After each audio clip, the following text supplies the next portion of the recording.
strong. Check this out.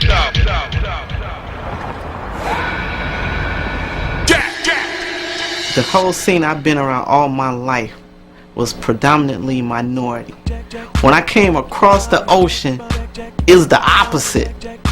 I was like, they like house music like that? In just 3 years, the house music of Chicago was to win over dance floors from Manchester to Ibiza.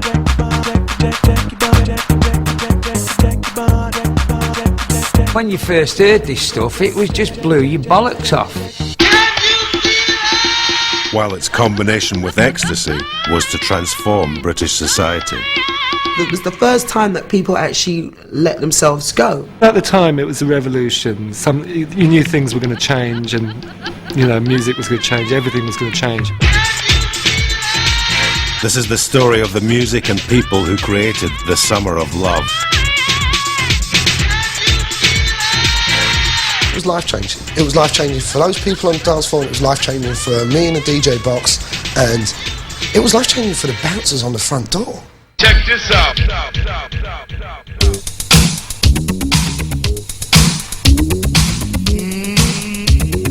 In 1985, house music existed in just one city, Chicago.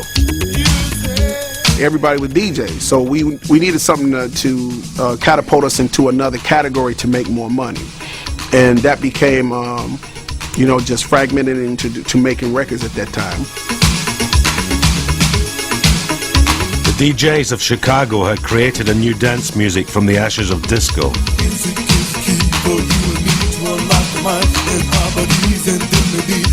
In 1985, legendary producer Steve Silk Hurley created its first hit.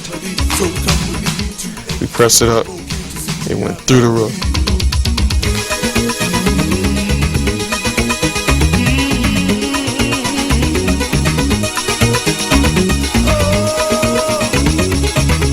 Hurley took house to number 9 in the American dance charts.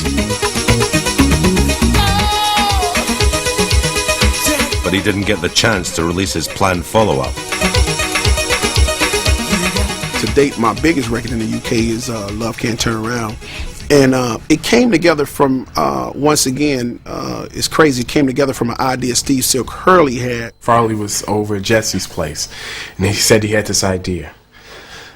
And so he couldn't execute that. When he knew that the three of us could. Running Dwayne to do the solo, the piano stuff on there.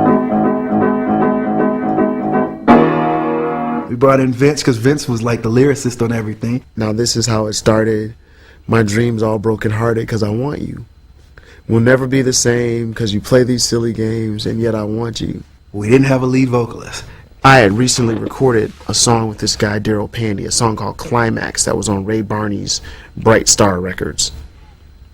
This guy was a motherfucker of a singer, and I had heard somewhere that he had played the Cowardly Lion in the local performance of The Wiz. And he's gay.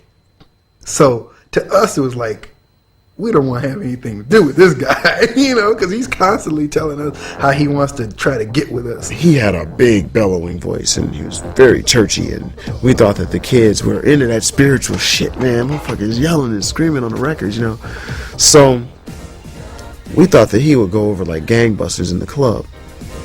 So we brought this guy in, and he sang the fuck out that tune. Now this is how it started. My dreams are broken hearted, yet I want you. Baby, we'll never be the same, cause you play those silly games, and yet I want you, girl. Farley started playing the shit on the radio, and copies started flying out the door. Record goes on the radio, blows up, huge, selling numbers. But Love Can't Turn Around divided the friends who had created it. You just want everybody to keep calling your name Farley, so it got a little bit out of hand at that time. Within 30 days, I'm in Rocky Jones' office, and he's cutting us a check for $20,000, $30,000. And I'm sitting up thinking, I didn't expect anything out of this record, but I'm making money. You're working with your friends, and you think that, I guess everybody do the right thing when somebody gets paid, that everybody's sharing the wealth, but you come to find it, it's just not like that. I never got a friggin' penny I don't think even Daryl got the money that he should have gotten. But it was the track that catapulted house into the UK.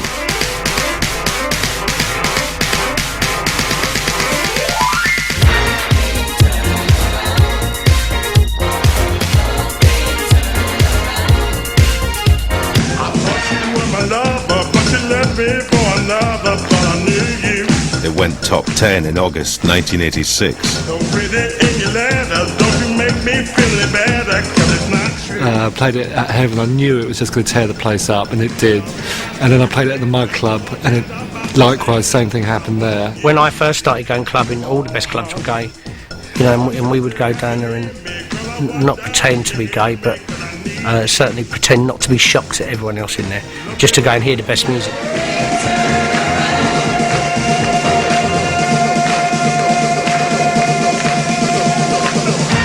DJs who played house in straight clubs in London got a less enthusiastic reaction. Well, somebody else came up to me at a warehouse party in London with this kind of, you know, those kind of cloth rear groove caps they used to wear, and the steel toe cap, Doc Martens and white socks and 501s and ME1 flying jacket.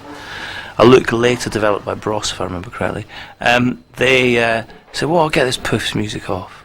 Then I started getting these notes passed to me saying, why are you playing this Chicago homo music? I had a few kind of like things thrown at me, and I was called gay a lot as well. Most of the clubbers were into rare groove and hip hop, and you know, everyone was cool and down and that kind of stuff. I think a lot of the hip hop kids thought the music was quite faggy. You know, they didn't get it, and in fact, most people didn't get it. No one's used to it. No one was used to that sort of tempo and energy. So you know, it took a while, but up north, everyone was into it. Everyone were into it long before we were, as far as like, you know, going out and dancing to it and stuff. Since the late 70s, soul fans in the north of England had held the torch for up-tempo dance music.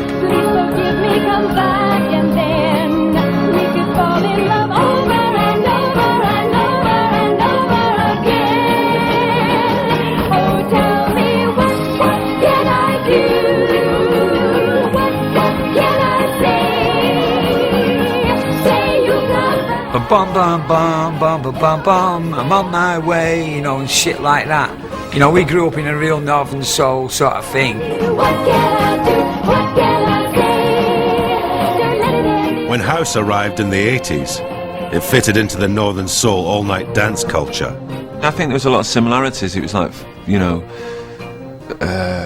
very soulful, four-to-the-floor fast music. When the Hacienda started playing records from Detroit and Chicago, it wasn't that different maybe to what DJs had done a generation before.